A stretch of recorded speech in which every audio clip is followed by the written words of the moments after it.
Hello and welcome to episode 1 of an Untitled project. This is Steve from Gloucester. And let me first begin by saying there's nothing I can do with the voice. Nothing. I've tried, and nothing can change what's going on with the way I sound. Maybe there's a great producer out there that can fix it. Awesome. But for now, it is what it is. If you don't like the sound of my voice, shut it off. No problem. No big deal.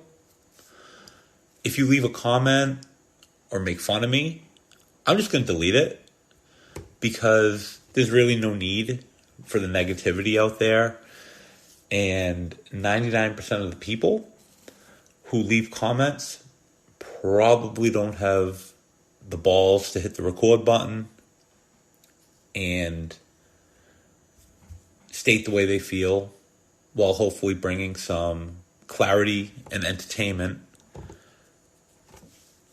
Now, what I first want to do is talk about my name being mentioned on the Kirk Minahan Show, Menners Live, and Mike and the Minifans. Obviously, whenever you hear your name mentioned, it's mind-blowing. And it stops you in your tracks, and it makes you want to follow up and talk about some of the things that you've heard, especially when you can't respond. And the problem is you want the main person, being Kirk Minahan, to hear what you have to say and hope that he can rationally understand and respond to you. And Kirk, as many people know, does not allow that. You go against the grain, you get made fun of. You say something he doesn't like, he yells at you. Or his standard is, I don't know, what do you want me to do about it? But what I want to do is just state how I feel and hope that something registers with Kirk to the point that he would follow up with me, and maybe we can have an offline conversation about it. Now, I have gone the right way. I did reach out to his producer, Jack Coleman. I have reached out to a few other people that have been on his show. And I've asked, hey, how can I get in touch with Kirk? How can I speak to him? And so far, I haven't been able to get that audience. Well, hopefully, I can get the audience now by stating a few things that I hope make sense. First, I'm a huge Kirk guy. Have listened to him since his WEEI days. We don't need to go through his resume. But I will say he is the best podcaster in America, if not the world. He's entertaining, funny, just really a good entertainer, and someone who I can relate to, as a lot of my personal life experiences completely match what he has going on in his personal life or had going on in his personal life. So when I see the way Kirk has gone through all those challenges in life and has really gone to this level, it's just out of this world impressive. I also enjoy the cast of characters on the show. I mean, Blind Mike, unbelievably funny, love him. Big Steve Robinson, Cullinane, Justin, the Barstool guys, and those people that come in every once in a while, like Mike Montante, and so forth, are just awesome. Awesome people, and they really help get you through each week. I mean, we all have family issues, things going on with your children, things going on with work, financial stuff. And the Kirk Minahan Show and all the other side shows are just a relief to the week. You know, it helps you shut your mind off from everything else and just focus and dedicate yourself on a show. And it's really a source of entertainment and a stress reliever. And that's things that a lot of people, always are looking for. Now, when it comes to his producers, let me first state that Obviously, do I think anything myself or anybody on Twitter says is going to be taken to heart by Kirk? No. It's his show. He's on the masthead. It's the Kirk Minahan show. Whatever he says, he's going to do. Whatever he doesn't want to do, he's not going to do. But I really hope that Kirk would be honest and consistent with what he says. Now, do I think or actually want him to get rid of his producer, Andrew Augustus, a.k.a. Gus? No. Come on, it's a bit. We know I don't want anybody to be unemployed. But I wish Kirk would be upfront with a few things. First, when it came to the producer search, which, by the way, was unbelievably awesome, he had stated, I want a single guy who is going to be dedicated and focused to the show. I want this person to be on call. I want him to eat, sleep, and breathe the KMS show. And he found that in Coleman, who has been unbelievably perfect so far. The kid is a natural producer, and he's falling in line with Steve and Dave to the point where I think that he will eventually surpass what they did in terms of what a producer can be. And I think his ideas are next level in terms of improving the show. I think he's got a funny personality. And I also think he's starting to really understand Kirk a little bit more. And on top of that, single guy, moved within walking distance of the studio. And when you hear what goes on in his life, it seems like he's pretty much 90% dedicated to the show. And he's working in the morning from home. At night he's doing stuff. I mean, this kid gets it. Now, when you look at what Kirk said he wanted, Coleman was a perfect fit. Now you look at his other producer, Gus, and to no fault of his life is different. He's a newlywed. He just got married. And anybody who has been married or is married understands that he's in the newlywed phase of his relationship. So obviously he's going to want to spend a lot of time with his wife. He's got other interests going on. He's got this bowling league that he goes to. He does PA announcing. It seems like every weekend he's on some sort of adventure. He lives over an hour away from the studio. So what I felt right off the bat was that Kirk wasn't true to his word when it came to his hiring of producers. He was truthful with Coleman. He was a man of his word there. But when it came to Gus, no, it went against his criteria. And part of the reason why he said he didn't hire John Rich, Mike Montante, John from Scranton, is that they had relationships. They lived out of state. They weren't willing to relocate. I mean, those were deal breakers for him right off the bat. So then all of a sudden, he decides, it's okay for me to hold these guys to a hard line, but I'm just going to let this guy in Gus walk in. That's not right. I mean, you have a guy like Beyond Average Mick, lived down the Cape.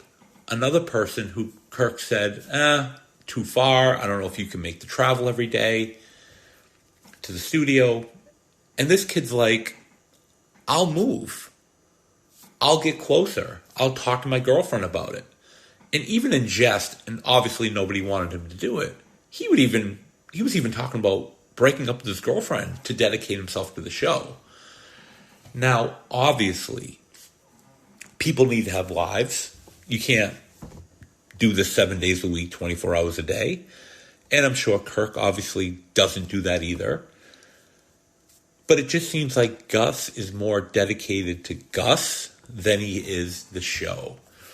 And you're seeing that on the show. You're seeing, hey, Coleman's bringing up a lot of good ideas. Coleman's getting a lot of positive feedback. Coleman's coming up with topics. And then you ask questions of these guys, and Coleman's like, hey, this is what I've done for the show. This is what's going on. This is the idea I have. And you have the other person saying, I went bowling. I did this. I did that. And it's funny because Kirk's a guy who will say, it is about the show. What are we doing for the show? My focus is the show, be it the podcast or the live show. And I'm wondering why he doesn't get after Gus about that. Why is it always about Gus? Big Steve Robinson on a recent episode said, Gus is the me person. And that's something that goes against what Kirk wants. Kirk wants people dedicated to the show. He said that much. And now he's not doing that with Gus. Also, Blind Mike had said Gus needs to find a path. We all agree Gus needs to find a path. But is there a way that Gus can find a path that doesn't relate to Gus? What Gus has going on in his life? Gus's cast of characters? I mean, nobody wants to see the dirty bedroom. Nobody wants to see him cutting the grass. Nobody cares about the bowling league. But for some reason, he thinks that his personal life should be part of the Kirk Minahan show. Now, if it was the Andrew Augustus show, by all means, do what you got to do. So what I'm saying is, I don't think Gus should be fired, but I wonder what happened to the trial period, the honeymoon period on the Kirk Minahan show, where maybe Kirk would say, hey, this is the way I want this done. You have to remember, you're the second producer. Act like it. And I think until he's corralled a bit and he's really told, hey, you are in the second chair, act like it, I don't think that this kid is going to bring anything positive to the show. And I also think that there is starting to become some friction within the world. Coleman is firing back at him. At a recent Comic-Con, he called Gus his intern. You can kind of see that it's starting to crack a bit, and it's only been a month or two. So what I'm telling you, Kirk, is set the boundaries with this guy. Tell him enough of the me stuff. And also admit, which is hard for you to do, that your rules for hiring Gus were different than for your rules in potentially hiring John Rich, John from Scranton, Mike Montante, Beyond Average Mick. It seems like you had a different criteria for Gus than you did with the other guys. And I know you won't admit it, but the funny thing is, you would go and tell Menners, you're not being consistent, I need an apology. We don't want an apology from you, Kirk. Just to say, hey, I can see your perspective. That's it. Topic number 2. Again, be consistent, Kirk. You have gone after Chris Curtis, Christian Fourier, and other people in the media when they say things that are politically incorrect. For example, Curtis and Mina Kimes. You were all over it. Fourier and Don Yee. You went on your podcast and said, what is going to happen here? And you would be disappointed when it was basically nothing. Maybe a suspension for a day or two, but overall, there wasn't the firing or anything like that. And Kirk, we don't have to get into it, but you also know you've been down that road with Murchison and all that stuff. So what I find very interesting is for a person that's always pointing the finger outwardly, saying Chris Curtis, Christian Fourier, Bob Murchison, all these people have done things that don't make sense, why you would then have a different set of rules for yourself when it comes to making fun of that girl Bree, the inside jokes with Justin, the Trung stuff that everybody internally find funny. I mean, I'm laughing in the car when I'm hearing this. This is like unbelievably funny. But Kirk, you need to practice what you preach. And you've already danced that dance with the likes of Murchison, Shirley Leung, Brian Riccio. Why do you want to dance close to them again? So you hold Chris Curtis to a high standard and say, hey, these are things that Chris shouldn't be saying. But then you go and make these jokes. And you always say, hey, Barstool has my back. And they do. They've been awesome. Dave Portnoy, Erica Nardini. These people have been awesome to you. I'm sure the lawyers and all these people have had your back. This is what you wanted. This is what we wanted. And it's perfect. It's copacetic. It's awesome. But why continue to make the jokes? Why continue to bring up storylines that you know that these people are going to cut and clip and send out there? You've had that happen in the past with Brian Riccio or Bob Murchison incorrectly cut clips to the way that they wanted it and sent them out. And it basically got you and Jerry Callahan gone from WEEI. Why give people that potential? Why give people the ability to use what you're saying as ammunition? I mean, why? Why not just say, hey, I made the jokes about Justin. I, have said some things about Bree or other people, and just say, okay, the joke was funny. People get it. End it. Move on. And it's just, again, be consistent. If you're holding Chris Curtis to a high regard, hold yourself to a high regard. Obviously, you will never say, hey, the rules are different from me. But just don't go pointing fingers at other people when you're doing the same thing yourself. And another thing, you always tell people, hey, this is boring, I don't want to talk about it. This is dumb, I don't want to talk about it. Hey, I think we've over-talked about this. When it comes to Trung or other people or other topics on the show, there has to be a satiation point. There needs to be a stopping point. There needs to be a way for you to be able to listen to the feedback of people and say, hey, maybe we've run the storyline to the ground. And it just seems like you guys are trying to create something in Trung which isn't there. And then when people like Menners or other people on Mike of the Minifan say, hey, I'm bored by this storyline. We heard him on the vlog. There really isn't anything there. We feel like this is going to flame out. Why keep on going? Why not listen to the people that buy your pay-per-view, buy your merchandise, listen to your show? If we're telling you, hey, it was a nice thing, but let's move on, why don't you move on? I mean, I think you kind of got that drift when the Steve Snell thing was going on. It was funny for a week or two. People laughed. We heard him on the show. And then we were like, okay, we're done. Let's move on. And I just feel like you guys are trying to get blood out of a stone when it comes to Trung.